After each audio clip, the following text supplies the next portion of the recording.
अगर आप भी चाहते हैं कि आपन म्यूजिक के वीडियो सबसे पहले आप तक पहुंचे, तो लाल बटन को दबाकर चैनल को सब्सक्राइब जरूर कर ले और साथ में बेल आइकन को दबाना ना भूलें। आप सुन रहे हैं रामू सिंह के आवाज में। लंदन से लेकर आएंगे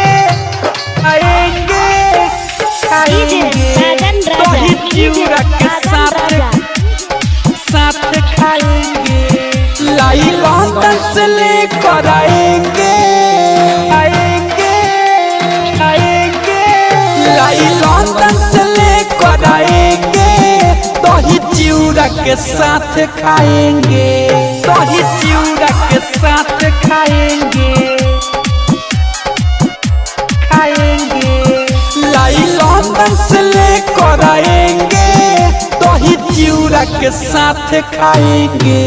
दही चिवड़ा के साथ खाएंगे। आप सुन रहे हैं रामू सिंह के आवाज में। लाई लंदन से लेकर आएंगे दही चिवड़ा के साथ खाएंगे। लगी भले ठंडा तो हो नहाई, छतवा पर चढ़ी के पतंग उड़ाई। छतवा पर चढ़ी के लगी भले ठंडा तो हो नहाई, छतवा पर चढ़ी के पतंग उड़ाई। हम केहू से नहीं डराएंगे हम केहू से नहीं डराएंगे। दही चिवड़ा साथ लाई खूब खाएंगे। दही चिवड़ा के साथ खाएंगे। आप सुन रहे हैं रामू सिंह के आवाज में। लंदन से लेकर आएंगे दही चिवड़ा के साथ खाएंगे। 14 जनवरी के खिचड़ी मनाई और नया सिकर बिरंजन के खिलाई।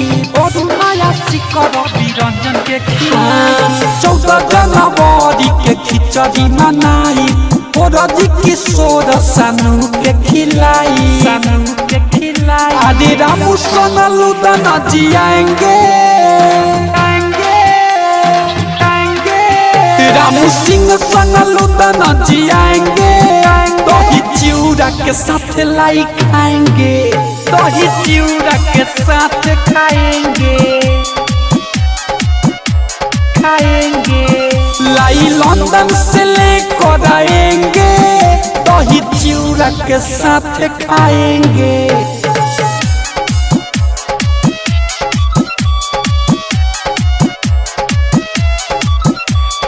संगीत रिकॉर्डिंग स्टूडियो बखरी बाजार।